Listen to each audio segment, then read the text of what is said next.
Hey, what's up guys? It's M200 Surge coming at you guys with another video. Alright, so this video is really to address the community I built, the 3,000 subscribers that I had manifested in early, what was it, like 2012, 2013 days. I started a sniping clan called M200 that followed suit of like the greats of like FaZe and Optic, what they were doing those days. But it was an interesting time because at those times you couldn't get money from YouTube. Only way is if you got partnered by like Machinima or and a couple other few partners. It was very rare. It was still booming and still like early on in the industry. I was probably like a year or two late, to be honest, to catch the really wave, but I liked it. I used to be into competitive sniping. I think that's where it all started. It was like its own little esport little community within itself, and it was just like snipers 4v4. It was like MW2 times. It was like, you know, you only use M200 and you had the quickscope basically. It had competitive rules, only certain things you could do, certain maps, certain game modes. It was super fun though. I got really hooked on that on like MW2, and then MW3 came out, and that's when I was like, ooh, I want to start my own team and I want to document all this and I want to like put this up on YouTube and like watch this grow and stuff. So I did that, started doing cool like dubstep music on top, and it was just like lit. Like it was just so fun. So that was the start of everything. Eventually I couldn't get good enough to like compete against a really good team, so I like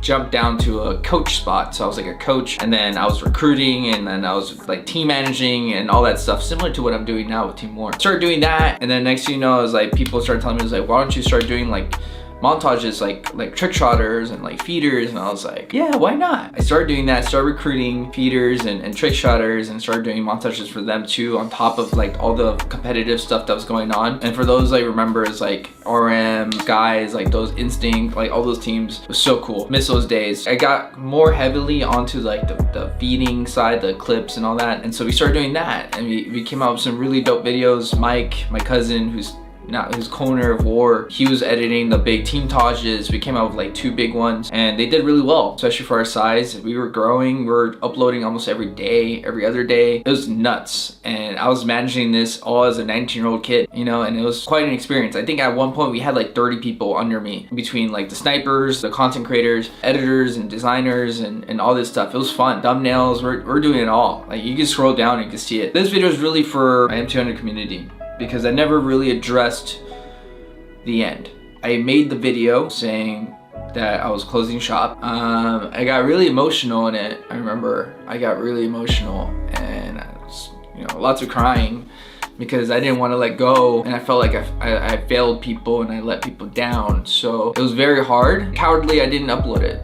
I think I should have, for sure. A lot of these people who were under me deserve that. Better late than never, right? So I'm gonna try to keep it brief, because I'm pretty sure impression numbers and all that shit, like apparently shorter is better. So I'm gonna try to just get straight to the points. YouTube was great. YouTube was, that whole time was amazing. Like I learned a lot. I was having so much fun. At the same time, I was going to UC Santa Barbara, which is pretty tough school to get into. You have to get good grades, and you have to do X, Y, and Z to get in. I've always been a nerd, like, you know, like a book nerd. Like I love school, I love getting good grades, like all that stuff. Ever since I was young, I cared about my grades and doing the best I can in school, and so I worked so hard, if you think about it, since I was a kid through high school to get into this point of being in a good college. So I get to that college and I'm having fun. At the same time, I'm already doing this YouTube stuff, and I'm having a blast. But as a first-time college student in my family, like I didn't know how different college was gonna be. For one, I'm living in a dorm away from home. 2, classes are only like an hour, like 50 minutes long, and you're in a lecture hall with 300 people. 3rd is like I only had 2 classes a day. I had 2 classes a day, that was it. Like 10 to 11, 11 to 12, and I'm done. I was done with my day by midday, and I was like, all right, sick, more time for YouTube. Little did I know, college is all about like teaching yourself. It's really not dependent on your teacher teaching you, surprisingly. If you guys are interested, I go back to my university and do talks like this, where I talk to students and give my advice of what got me through college, because as you will hear right now, it got to a dark time with me. I wasn't putting as much time into schooling versus YouTube, because there was like, oh shoot, I need to do homework, and I was like, I'll do the bare minimum, it's fine. Like I'm like, for the first time ever, I was like okay getting B's and C's and like instead of A's. Like I was not trying, and I knew that because I was so addicted and hooked to the company I was building of M200 and seeing the numbers go up, because they were. Like, our average numbers were going up. They went from like 200 to 300 to 400 to 500 to 600 to 700. Like, our videos were doing pretty well, and then the big ones were doing really well. Like, I think we were like one team Taj away from freaking really blowing up, because we had like big people we were talking to and getting advice from, and they're telling us like, dude, your team Tajas are unreal. Because what we did differently than everybody else, even the top dogs, was me and Mike wanted to create a storyline, like a movie, right? So like, you know, like we're here to like rescue like society and save the world. Like, that's kind of like the thing. As cheesy as it might look now, that was our idea, right? Instead of just putting clips together, like we're like, let's do something cool and give it meaning and give it purpose. And I think it clearly worked. Who knows where I'd be if we would have done that. I might have not finished college. I started failing classes. I kept it a secret. I didn't know who to go to, and I was stressing out. Like, I was like, I'd never been in this position before. I'm spending a lot of money. Like, I'm going to debt for this college. Got to a point where they called me in. They put me on probation, and they're like, hey, Kevin, you have to like turn this around. If not, we're gonna kick you out. Like, it's just like, it's not working. So like, come to summer school, get C's, get back on track, and you'll be okay. I'm almost at the end of year one. I already have an apartment set for year two. I have my college, my classes for summer school to get back on track and everything. I have this decision. I think I got to that point where I was just like, I can't do both. I either have to dedicate myself to this college life and finish the right way, or I quit YouTube. It was so demanding. I was putting in so many hours into it, uploading every day. I can't even fathom how I was doing that, to be honest. It's a lot of content. As much fun as it was, I wasn't at that point to be able to risk it all. I couldn't do that to myself. I couldn't do that to my family. I couldn't do that to the 12 and 15-year-old Kevin that was grinding his ass off doing homework till 1 in the morning to get good grades. I couldn't do it. And so I made the tough call to kind of close down shop. It was really hard. I think I was so attached to my players, my snipers, and those guys. Like, I built really good relationships with them, and I was excited to watch them grow and help them. And that was the really hard part. I felt like I failed, and I've kind of failed in two sides of things. I was failing in classes, and then having to close down shop felt like another failure. And so it was kind of a tough time for me to recover from that. I don't know. I couldn't phantom it, right? Ending, right? I didn't want it to end. I was having so much fun. And so I'm sorry that it took so long.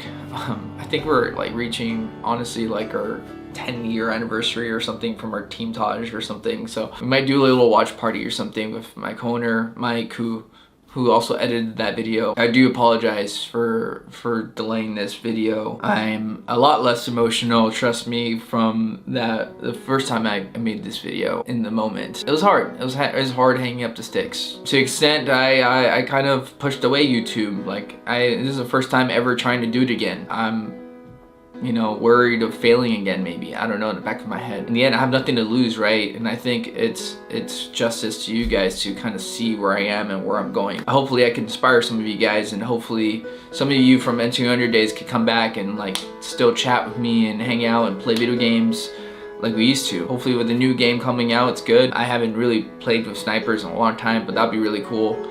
Maybe a throwback video of doing like a 4v4 competitive sniping video or something. I don't know, but I'm okay now. Since then, I have started another company called Team War, and we do esports and gaming entertainment. We're very much following the suit of like 100 Thieves and all that. We have cool apparel. We have like this shirt that hasn't came out yet. On the back has like a really sick design, but like it's super cool. And me and Mike are co-owners of that. We're doing really well, so I hope you guys could like kind of transition and the supporters I had for M200 days. I hope you guys could support Team War and what I'm doing now.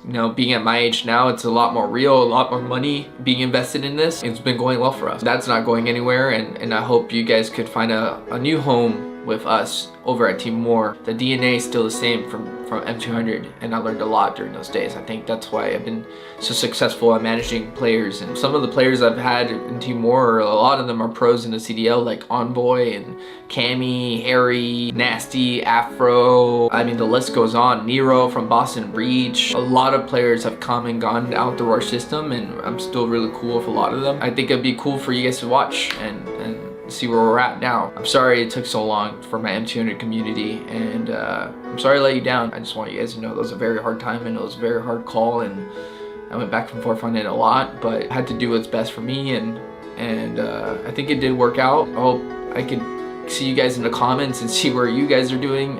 Please let me know if you've been part of M200 and what you're up to now. I would love to hear, just like I was talking to Ryan, and hopefully maybe you guys come out to a CDL event, a Call of Duty League event, and I'll see you guys and meet you guys in person like Ryan. So shout out again to Ryan, and shout out to you guys. You guys made me who I am today, and I can't be more grateful. So thank you guys so much. I really appreciate you guys, and I'll catch you guys in the next video. So hopefully that helps and clears some stuff, but thank you guys. Thank you. I love you guys. Cheers.